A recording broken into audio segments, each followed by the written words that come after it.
The reading of my father's will was supposed to be quick and painless. Instead, I sat there watching my stepmother Victoria and her twin sons, Bradley and Carson, divide up everything that had once made our house a home. The mahogany dining table where Dad taught me chess went to Bradley. The library with its floor-to-ceiling shelves of first editions went to Carson. The house itself, the beautiful Victorian mansion that had been in our family for 4 generations, went to Victoria. And me? I got an old, rusted fireplace poker from the study. That was it. One piece of bent metal that looked like it belonged in a scrapyard, not in the hands of a grieving daughter.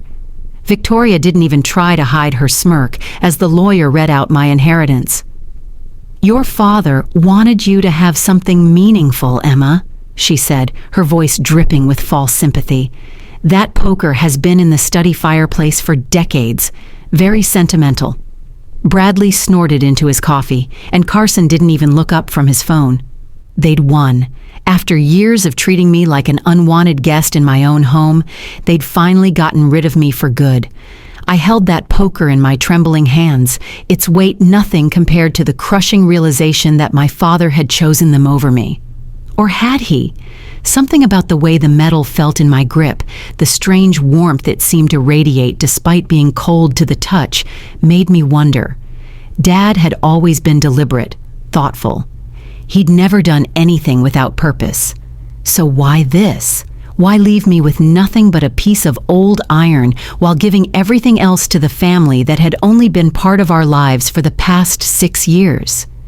If you're watching this and you've ever felt invisible in your own life, like everyone around you has already decided your worth and found you lacking, then please stay with me.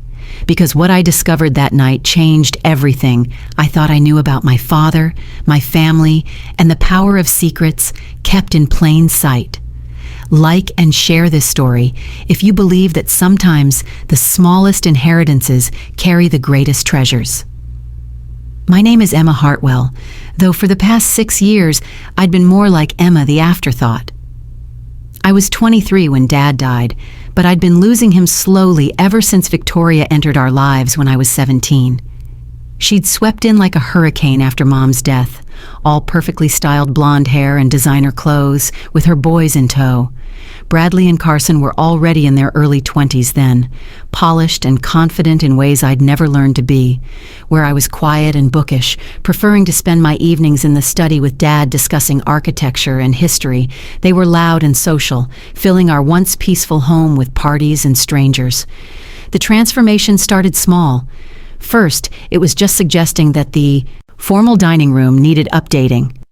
"It's so dark and oppressive, Richard," Victoria would say to my father, running her manicured fingers along the carved wooden chairs that my great-grandmother had commissioned. "The boys and I are used to more light, more modern aesthetics."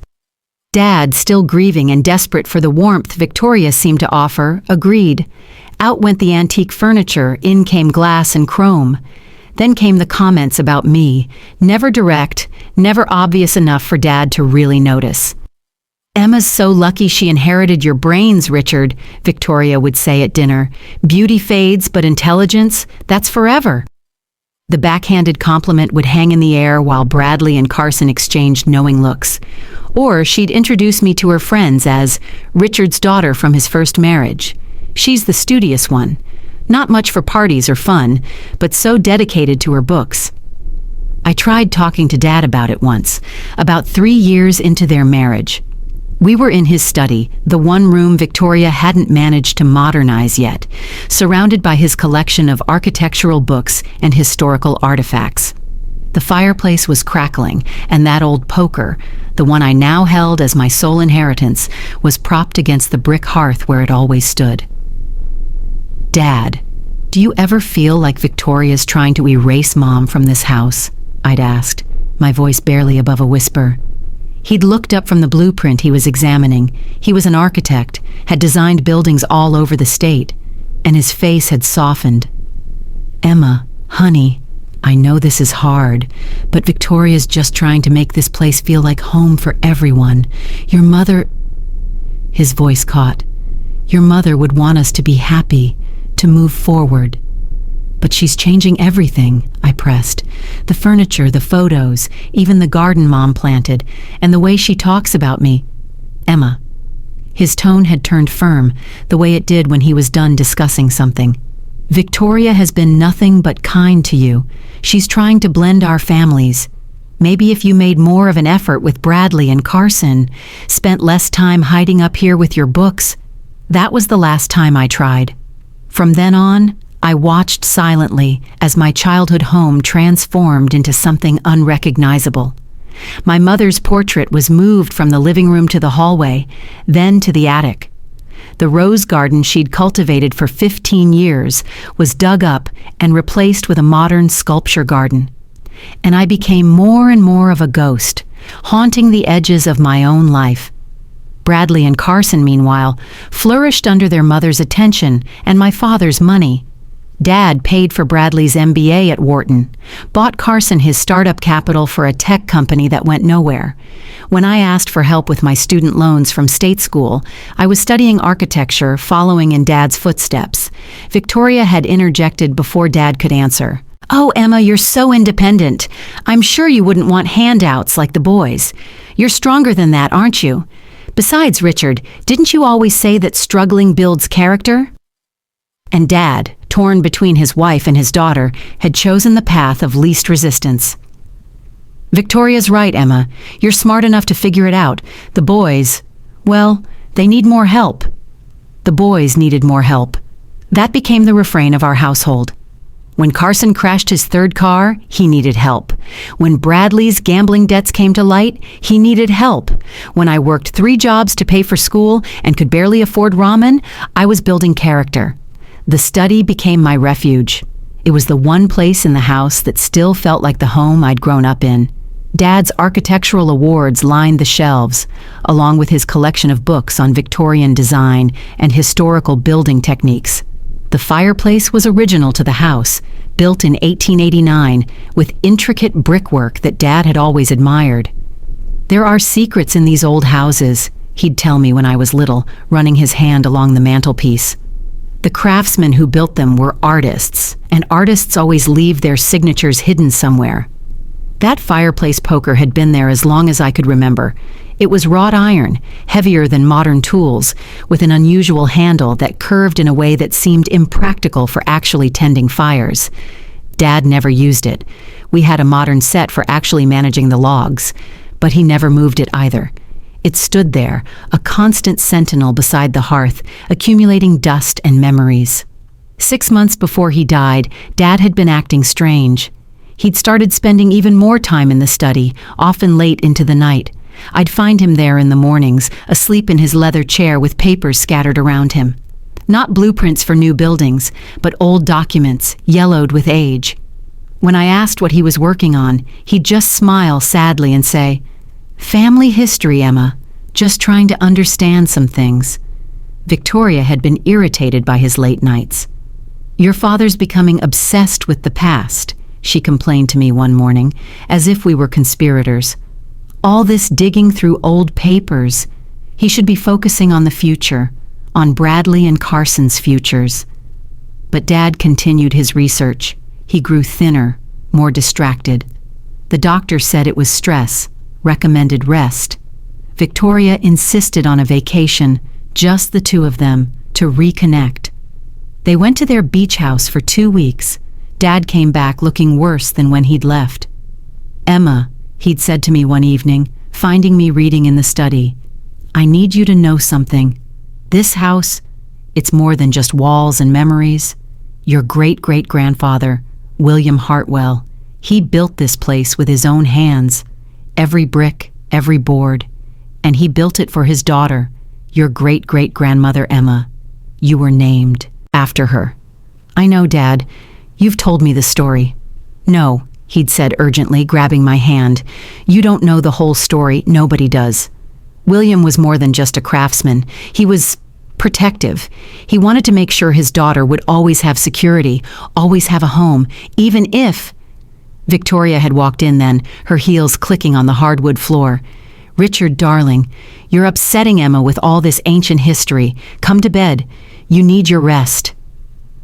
Dad had looked at me, something desperate in his eyes. Then he'd looked at the fireplace, at that old poker standing in its usual place. "Remember, Emma," he'd said as Victoria led him away. "Artists always leave their signatures hidden somewhere." 2 weeks later, he was gone. Heart attack in his sleep, the doctors said. Peaceful. But the look in his eyes that last night in the study hadn't been peaceful. It had been urgent, almost frantic, like he was running out of time to tell me something vital. The funeral was a blur of black clothes and false sympathy. Victoria played the grieving widow perfectly, dabbing at her eyes with a lace handkerchief while accepting condolences. Bradley and Carson stood beside her, the devoted stepsons, while I sat alone in the back row of my father's own funeral. The reading of the will was scheduled for 1 week later, and Victoria had made it clear that she expected me to start looking for apartments immediately after. "It wouldn't be appropriate for you to stay here now," she'd said, not even pretending to be kind anymore. "A young woman living with her stepfamily, people would talk. Besides, the boys need space for their business ventures. Your little bedroom would make a perfect office for Bradley." My little bedroom, the room I'd lived in my entire life, reduced to real estate for her son's imaginary business empire. The night before the will reading, I couldn't sleep. I wandered the house like a ghost, touching walls I'd never touch again, memorizing corners I'd played in as a child. I ended up in the study, of course. It was stripped now of Dad's personal items. Victoria had been efficient in her clearing out. But the books remained, and the furniture, and that old fireplace poker. I picked it up, really looked at it for the first time. The handle wasn't just curved, it was shaped, molded into something that looked almost like a key. The metal was worn smooth in places, as if it had been held by many hands over many years. And at the base, barely visible unless you knew to look, were initials: W.H. William Hartwell, my great-great-grandfather. I'd been so focused on the poker that I almost missed the sound. A soft footstep in the hallway. I set the poker down quickly and pretended to be looking at the books. Carson appeared in the doorway, his usual sneer in place. "Doing some late-night stealing, Emma?" he asked, lounging against the door frame. "Don't bother. Mom's already had everything valuable appraised. We know exactly what's here." "I'm not stealing anything. This is still my home for one more night." "Your home?" He laughed, but it was cold, cruel. "This was never your home, not since we arrived. You've just been too pathetic to realize it. Mom's been planning this for years, you know. Marry the lonely widower. Wait for him to die. Take everything. And you made it so easy, always moping around, never fighting back. Richard. He barely remembered you existed by the end." The words hit like physical blows, but I kept my face neutral. I'd learned that showing pain only encouraged them. "He was my father. He was our meal ticket," Carson corrected. "And now he's gone, and tomorrow you will be too. Mom's already planning to renovate this room. Says all these old books smell musty. We're going to put in a home theater." He left me there, standing in the room that held all my best memories of my father. I sat down in Dad's chair, running my fingers along the worn leather arms, and cried. Not the pretty, delicate tears Victoria performed, but ugly, wrenching sobs that came from the deepest part of my grief. I cried for my father, for my mother, for the home I was losing, for the family I'd never really had after Mom died. I cried until I had nothing left, and then I just sat there, empty and hollow, waiting for morning. The will reading was held in the dining room that had once hosted my birthday parties, now all sharp edges and cold surfaces. Mr. Pemberton, Dad's lawyer and old friend, looked uncomfortable as he read through the documents. His eyes kept flicking to me with something like pity.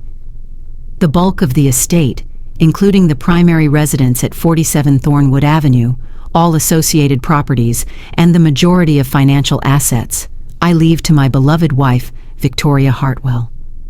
Victoria's smile was triumphant.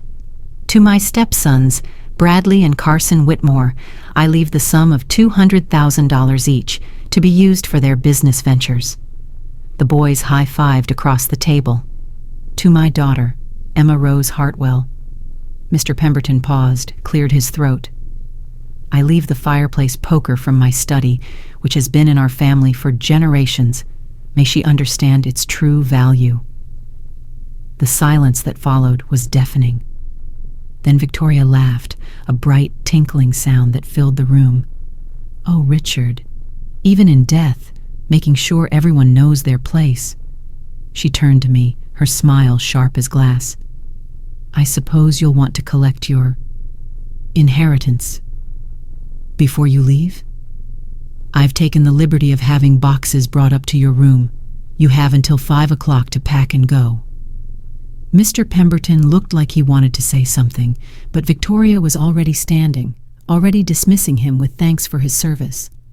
Bradley and Carson were discussing what they'd do with their money, and I sat there staring at the legal document that reduced my entire relationship with my father to one rusted piece of metal. I went to the study one last time, picked up the poker. It was heavier than it looked, the metal cold despite the warm morning. The initials WH seemed to pulse under my fingers. I looked around the room, at the fireplace that had warmed so many winter evenings, at the bricks my great-great-grandfather had laid with his own hands. Artists always leave their signatures hidden somewhere. I packed mechanically, throwing clothes and books into boxes without really seeing them. Victoria had already had the photos removed from my room, the ones of Mom and Dad, of family vacations before everything changed. "You can take them," she said, appearing in my doorway. "I have no use for pictures of dead people." By 4:30, my entire life was packed into 6 boxes and an old Honda Civic that Dad had given me for my 18th birthday, the last gift before Victoria had taken complete control. I loaded everything myself while Bradley and Carson watched from the porch, making jokes about whether my car would even start. The poker was the last thing I carried out. I almost left it. What use did I have for a fireplace tool when I'd be lucky to afford an apartment with heating? But something made me wrap it carefully in an old sweater and place it in the back seat. As I did, my hand brushed against something rough on the handle. I looked closer. There was more than just the initials. There were words, so faint I hadn't noticed them before, etched in tiny script around the curved handle. For Emma, my greatest treasure, the key to everything. WH. My heart stopped. Emma, my great-great-grandmother's name, my name. This wasn't just any fireplace poker. This was something specific, something meant for someone specific, for Emma. But what did it mean, the key to everything? I wanted to run back inside, to examine the fireplace, to understand what my father had been trying to tell me. But Victoria was standing in the doorway now, arms crossed, watching me with satisfaction. 5 o'clock, Emma. Don't make me call the police. So I left. I drove away from my childhood home with tears streaming down my face, the poker wrapped in a sweater on the seat beside me, and nowhere to go. I ended up at a motel on the edge of town, the kind that rented by the week and didn't ask questions.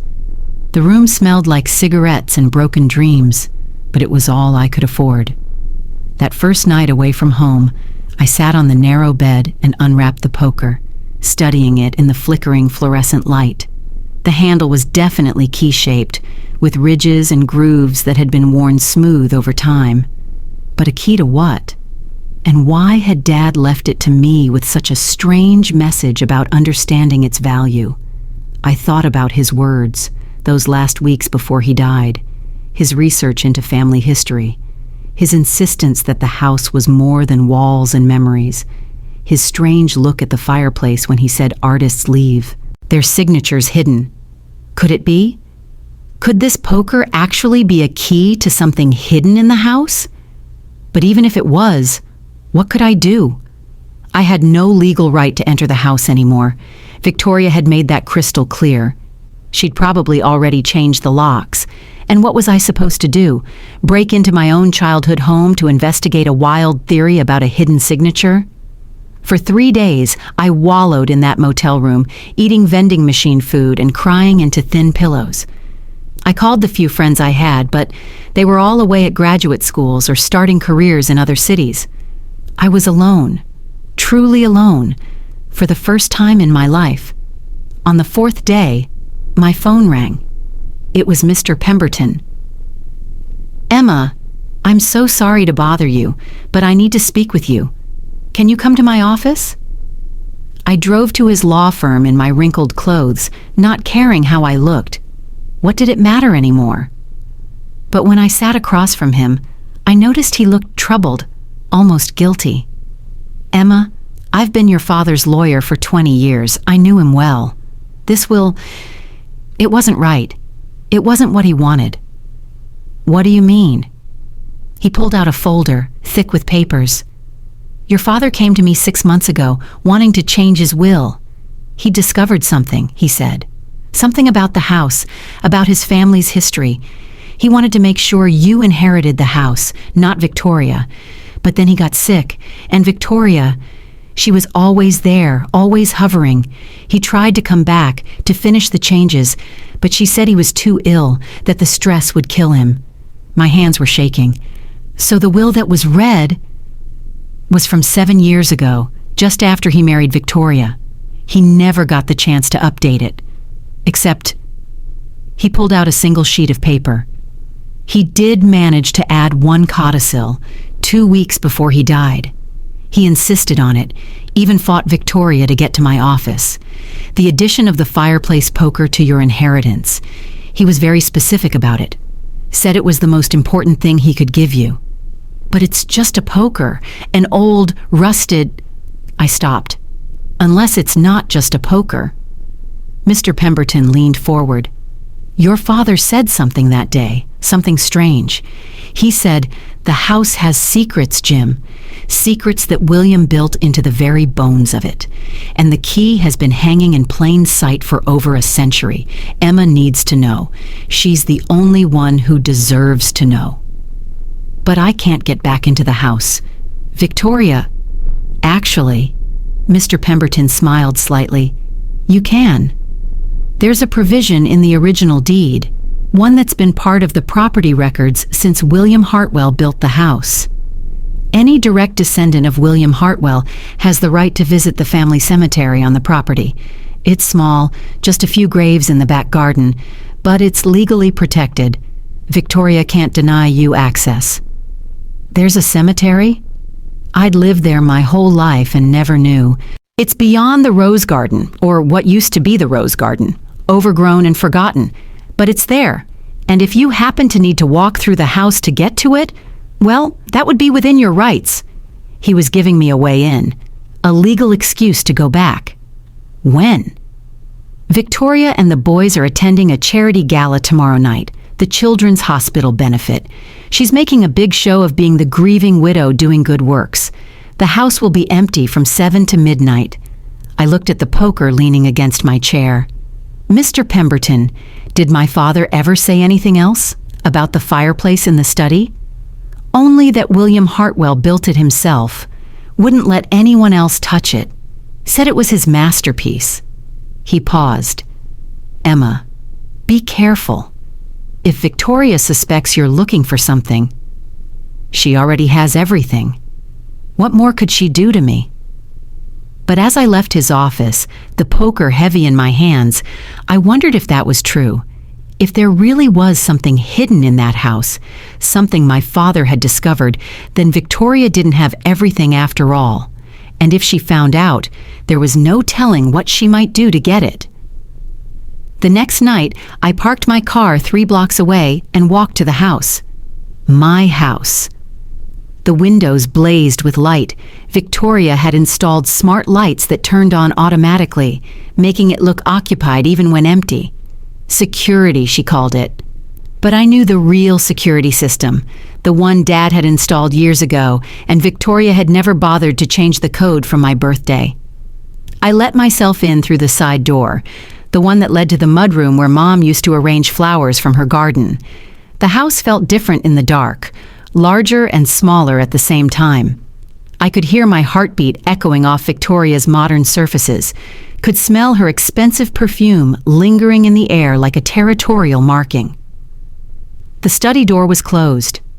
I pushed it open slowly, afraid of what I might find, but it was unchanged. The renovation Carson had mentioned must have been scheduled for later. The books still lined the walls, the leather chairs still sat by the fireplace, and the fireplace itself. I knelt in front of it, running my hands along the bricks. William Hartwell had built this, every brick placed by his hands for his daughter Emma. I held up the poker, looking from its key-shaped handle to the fireplace. Where would a key go in a wall of bricks? Then I saw it. What I'd always assumed was decorative ironwork around the firebox was actually more intricate than I'd realized. There were patterns in the metal, swirls and curves that seemed random until you looked closely. And there, on the left side, partially hidden by years of soot and ash, was a small depression, a keyhole shape. My hands trembled as I inserted the handle of the poker into the depression. For a moment, nothing happened. Then I felt it catch on something, felt resistance. I turned it slowly, like a key in a lock. There was a grinding sound, metal on stone, and then a click that seemed to come from deep within the wall. The entire back wall of the fireplace shifted, not dramatically, not enough that anyone would notice unless they were looking for it. But it moved inward about an inch, revealing a seam I'd never seen before. I pushed against it, and it swung open on hidden hinges, revealing darkness beyond. I turned on my phone's flashlight and peered inside. There was a narrow chamber, maybe 4 feet wide and 6 feet deep, built into what should have been solid wall. The beam of light caught on something metallic, and I gasped. The chamber was lined with metal boxes, dozens of them, stacked on shelves that had been built into the brick. Each box was labeled with dates going back to 1889. I pulled out the nearest box, dated 1925, and opened it. Inside were documents, certificates, and what looked like gold coins. The next box held more of the same, plus jewelry that looked antique and valuable. Box after box revealed treasures I couldn't begin to value, but it was the box labeled 1889 that made me sink to my knees. Inside was a leather journal, the first page written in careful script, for my daughter Emma and her daughters after her, and their daughters after them. Let no man take what belongs to the women of this family. William Hartwell. The journal told the story I'd never known. William Hartwell had been more than a craftsman. He'd been a successful businessman, an investor, a man of considerable wealth. But he'd also been a man who'd watched his own sister lose everything when her husband died, and the law gave her nothing. He'd seen how women could be left destitute, dependent on the charity of male relatives.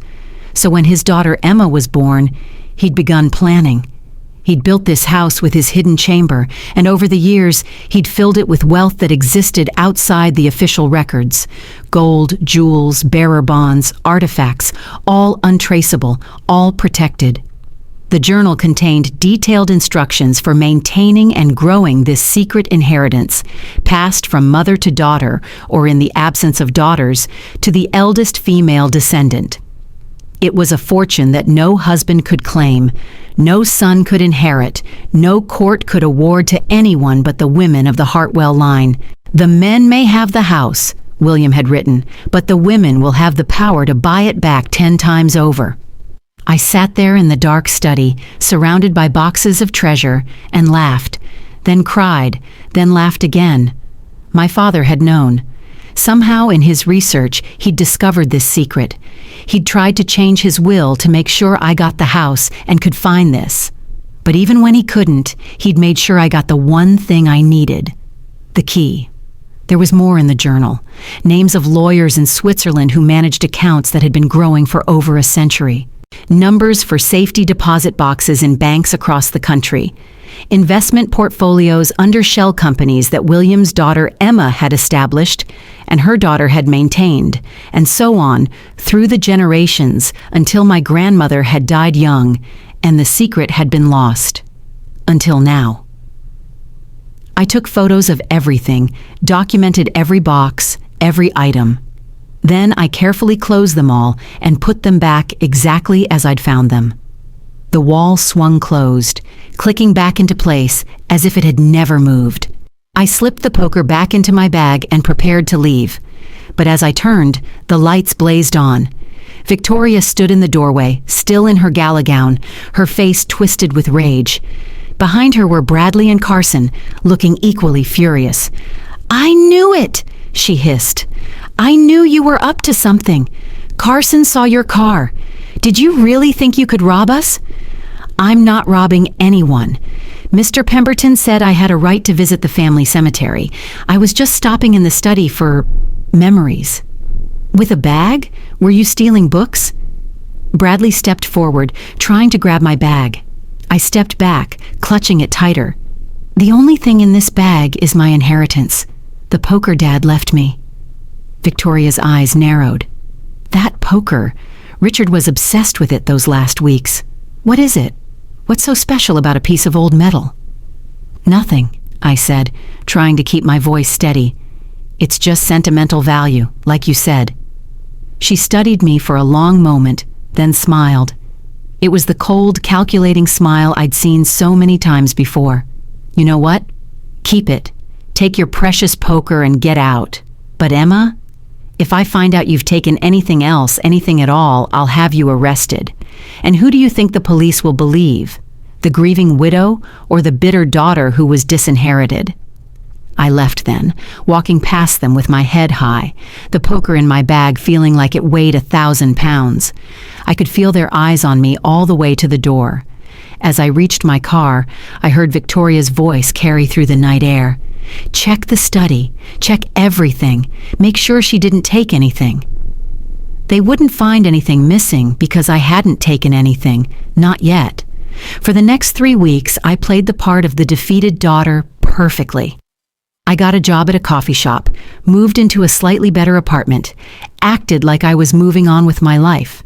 I even ran into Bradley at the grocery store and let him see me buying generic brands and counting change.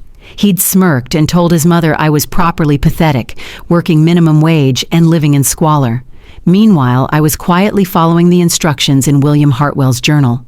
The Swiss lawyers were suspicious at first. It had been over 40 years since anyone had contacted them about the Hartwell accounts. But I had the code words from the journal, the authentication process William had established. When they finally accepted my claim, they revealed a portfolio worth more than I could have imagined. 130 years of careful investment, of compound interest, of treasures appreciating in value. I didn't touch it at first. I needed to be smart, to be careful. Victoria was having me watched. I'd noticed the same car following me to work, parking outside my apartment. So I continued my performance of poverty while secretly meeting with lawyers, accountants, and financial advisors in the next city over, always paying cash for gas, always being careful. It was Mr. Pemberton who gave me the opening I needed. He called me 2 months after the will reading with interesting news. "Victoria is selling the house," he said. "She's listed it with a realtor. Asking price is $3 million. She can't sell it. It's been in our family for—" "She can, and she is, unless someone makes a better offer. The house goes on the market next week."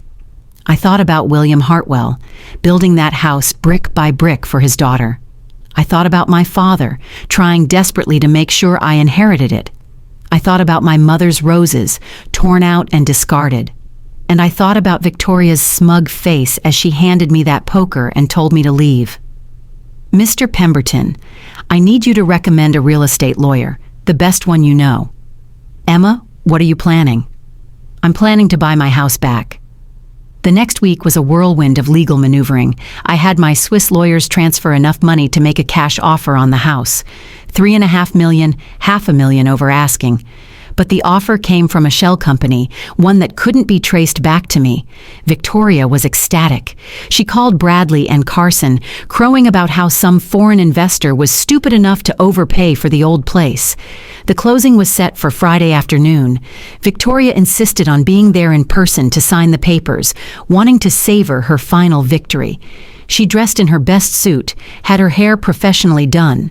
Bradley and Carson came too, already planning how to spend their shares of the windfall. I was there too, though they didn't recognize me at first. I'd traded my thrift store clothes for a designer suit, had my hair styled, wore the kind of makeup I'd never bothered with before. I looked like the kind of woman who could afford to buy a $3 million house, which, as it turned out, I was. The moment Victoria saw me, her face went white. "What are you doing here?" "I'm buying a house," I said simply. "My house? That's impossible. You're broke. You work at a coffee shop."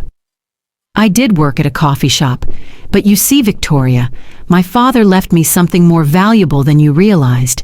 He left me the key to my real inheritance. I watched as understanding dawned on her face. The poker. It was something to do with the poker.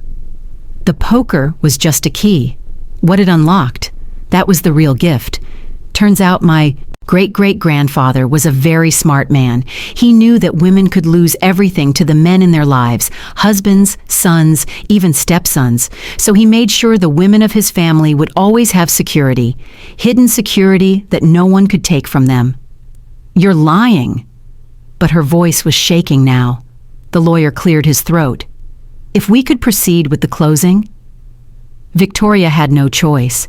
She'd already signed the purchase agreement, had already committed to the sale. If she backed out now, she'd owe massive penalties. So she signed the papers with trembling hands, transferring ownership of 47 Thornwood Avenue to my shell company, which immediately transferred it to me. "How?" Carson demanded. "How do you have this kind of money?" "The same way your mother got this house," I said. "Inheritance. The difference is, mine was honestly earned and freely given, not stolen from a grieving family." Bradley lunged at me, but the lawyers intervened. "I think we're done here," my lawyer said firmly. "Ms. Hartwell, here are your keys." Victoria stood up slowly, her face a mask of fury. "You little bitch, you've been planning this all along." "No," I said. "I've been surviving, just like you taught me to. The difference is, I didn't have to destroy anyone else to do it." She left then, her sons trailing behind her, their dreams of easy money evaporating. I stood in the conference room, holding the keys to my home, and felt my father's presence. He'd tried to protect me, even when Victoria's influence had clouded his judgment. In the end, he'd given me exactly what I needed. I moved back into the house that weekend. The first thing I did was rehang my mother's portrait in the living room. The second was to dig up Victoria's sculpture garden and replant roses. The third was to sit in my father's study, the fireplace poker in its proper place beside the hearth, and read the rest of William Hartwell's journal. There was so much more than money in that hidden chamber. There were letters from generations of Hartwell women, each one adding their own story, their own struggles, their own triumphs. There were photographs of women I'd never known existed, all of them sharing my strong jaw and determined eyes. There was a complete family history that had been kept secret, protected, hidden from the men who would have claimed it as their own. But the most precious thing I found was a letter from my father, tucked into the journal just weeks before his death. "My dearest Emma, if you're reading this, then you found what I could only glimpse. I'm sorry I couldn't do more to protect you from Victoria and her sons. I was weak and lonely, and I let them convince me that you didn't need me. But I was wrong. You needed me, and I failed you. I hope this inheritance, this secret legacy of strong women, helps you understand that you were never the failure Victoria painted you as. You are the culmination of generations of intelligent, capable, resilient women. You are exactly who you were meant to be. I love you more than words can say. Your mother would be so proud of the woman you've become. As am I. Forever, your loving father, Richard." I cried then, holding that letter, finally able to forgive him for those lost years. He'd been manipulated, just as I had, but in the end, he'd found a way to make things right. Victoria tried to contest the sale, of course. She hired lawyers, made accusations of fraud and coercion. But everything had been legal, every document properly filed. She'd sold the house of her own free will to a legitimate buyer. The fact that the buyer was me, that was just poetic justice. She and her sons moved to a small condo across town. The money from the house sale was quickly depleted by their lavish spending habits and failed business ventures. Within a year, Bradley was working at a car dealership, and Carson was living in Victoria's spare room, his latest startup having collapsed. Victoria herself took a job as a receptionist at a law firm, a far cry from the society queen she'd once been. I saw her once at the grocery store. She was buying generic brands, counting change. When she saw me, she quickly looked away, but not before I caught a glimpse of what looked like regret in her eyes. Or maybe it was just anger. I didn't stop to find out. The house is mine now, truly mine. I've restored it to its original glory, using William Hartwell's own architectural plans that I found in the chamber. The study is exactly as my father left it, a shrine to the man who tried to do right by me in the end. And the fireplace poker stands in its place of honor, a reminder that sometimes the most valuable inheritances come in the most unexpected forms. I continued my architecture studies, funded by my secret inheritance. I graduated with honors and started my own firm, specializing in historical restoration. My first project? The Hartwell House, of course. As I worked to restore each room, I found more of William's hidden touches. A concealed drawer here, a secret panel there. The house was full of mysteries, just as Dad had said. Mr. Pemberton became a close friend and advisor, helping me manage the complex web of investments and accounts that William Hartwell had established. We discovered that I wasn't just wealthy, I was astoundingly wealthy. Generations of careful investment had created a fortune that rivaled some of the country's oldest families. But I kept it quiet, lived modestly, used the money for good rather than show. I established a foundation for young women who'd been disinherited or abandoned by their families. Every year, I select a handful of recipients and provide them with full scholarships, living expenses, and the support they need to build their own lives. I call it the Emma Hartwell Foundation, named not for me, but for my great-great-grandmother, the first woman to benefit from William's foresight. The hidden chamber remains my secret. I've added to it over the years, my own journals, photographs, letters to future generations of Hartwell women. Someday, I'll have a daughter, and I'll teach her about the poker and the key and the legacy of women looking out for each other across time. But for now, it's enough to know it's there, a secret strength built into the very bones of the house. Sometimes, late at night, I sit in the study and think about the twists of fate that brought me here. If Victoria hadn't been so cruel, if she'd shown even a hint of kindness, I might never have inherited the house. I might never have been desperate enough to examine that poker, to insert it into that hidden keyhole, to discover what William Hartwell had left for his daughters. Her greed and cruelty had been her own undoing. There's a certain poetry to it, I think. Victoria had taken everything she could see, claimed every visible asset, grabbed every obvious treasure. But she dismissed the one thing that mattered, the old rusted poker that had stood by the fireplace for over a century. She'd literally handed me the key to a fortune beyond her wildest dreams, all while smirking at my supposed poverty. The house has been featured in several architectural magazines now. They always comment on the exceptional brickwork of the original fireplace, the mysterious skill of the craftsman who built it. If only they knew that hidden behind those carefully laid bricks was a chamber full of secrets, a fortune in gold and jewels, and the accumulated wisdom of generations of women who refused to be victims. But that secret will stay with me, just as it stayed with the women before me. It's not about the money, really. It's about the knowledge that we were seen, we were valued, we were protected by someone who understood that the world wasn't always fair to women. William Hartwell couldn't change the laws of his time, couldn't give his daughter the same rights as a son, but he could build her a secret room, fill it with security, and trust that she would protect it for the daughters to come. And she did. They all did. Even when the secret was temporarily lost, even when my grandmother died too young to pass it on, it waited. It waited for another Emma to come along, to pick up that old poker, to turn it in just the right way.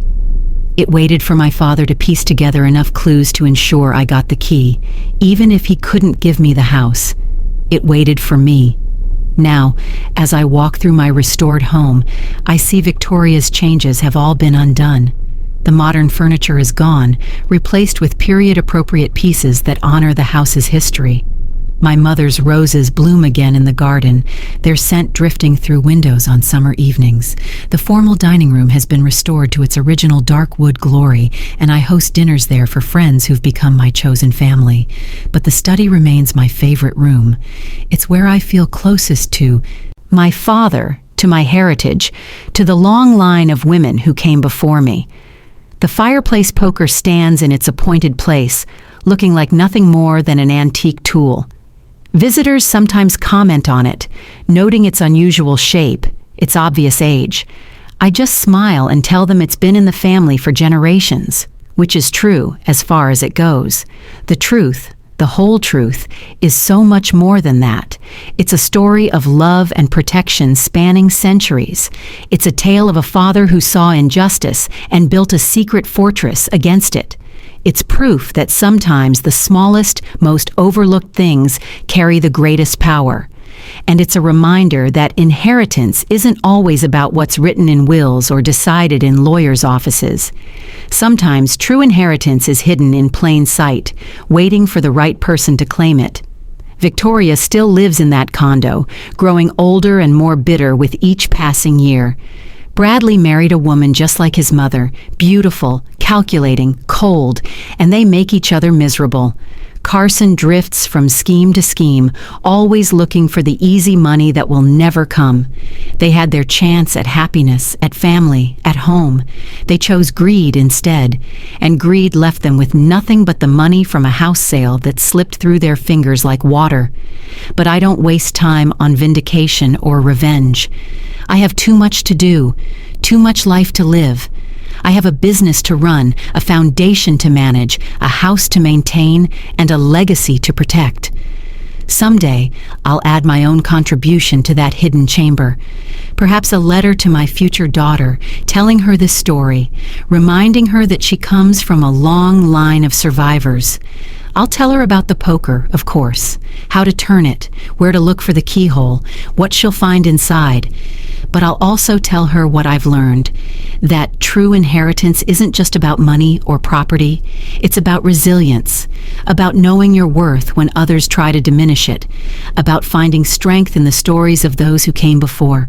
I'll tell her about William Hartwell, who loved his daughter enough to build her a secret fortune, about all the Emmas who came before, each one adding to the legacy, about my father, who fought through manipulation and illness to give me the key, and about me, the girl who was told she was worth nothing more than an old fireplace poker, who discovered that sometimes that's more than enough. The poker still stands by the fireplace, dark and unassuming. Visitors never give it a second glance, but I know what it is, what it represents, what it protects. It's not just a key to a hidden chamber, it's a key to understanding that we are never as powerless as others would have us believe, that sometimes the most ordinary things hold the most extraordinary secrets. That inheritance can take many forms, and the best gifts often come disguised as worthless cast-offs. Every morning, I wake up in my childhood bedroom, not the small, cramped space Victoria had relegated me to, but the master bedroom that had been my parents' room, with its view of the rose garden and the distant mountains. Every evening, I sit in my father's study, reading or working, the fireplace crackling warmly, and every night before bed, I touch that old poker gently, a silent thank you to all who made this possible. The house is no longer just a building. It's a testament to the power of patience, the strength of secrets, and the unbreakable bonds between generations of women who refuse to let the world defeat them. It's proof that sometimes, when they take the house, when they claim everything of obvious value, when they leave you with nothing but an old piece of metal, Sometimes that's when you've actually won. Because they took the house, yes. But I got the key to everything they never even knew existed. And in the end, I got the house back too, bought with the fortune they'd dismissed as worthless, paid for with the inheritance they'd literally handed me with a smirk. The irony is delicious, but the victory is even sweeter. Not because I defeated Victoria, she defeated herself with her own greed and cruelty, but because I honored my father's wishes, my mother's memory, and most of all, the vision of a man who built a house over a century ago with his daughter's future hidden in its very walls. William Hartwell had been right about one thing above all else. Artists always leave their signatures hidden somewhere. His signature wasn't just the initials on the poker or the secret chamber behind the fireplace. His signature was love, carved into every brick, hidden in every secret space, protecting his daughters across the centuries. And now, as I sit in his masterpiece of a house, surrounded by the legacy he left, I understand that I was never the forgotten daughter, the unwanted child, the girl worth less than nothing. I was always the heir to something far greater than Victoria could imagine. I was the keeper of secrets, the inheritor of strength, the latest in a long line of women who knew that true power often hides in plain sight. The poker stands ready, as it has for over a century, waiting for the next Emma to need it. And when she does, when some future daughter faces her own Victoria, her own disinheritance, her own moment of despair, she'll find what I found, that sometimes the smallest inheritance carries the greatest treasure, that love transcends time and death and legal documents, and that a father's true gift to his daughter isn't always what's written in the will. Sometimes it's hidden in the walls, protected by an old poker, waiting for her to discover that she was never powerless at all. End. Thank you for listening to my story. If this story moved you, and if you believe that everyone deserves to have their true worth seen, please like this video and share my story with someone who needs to hear this message. Comment below and tell me, what was the moment in the story that resonated with you the most? And if you want more powerful stories about finding your strength and overcoming the odds, make sure to subscribe to the channel and turn on notifications. You won't want to miss what's next.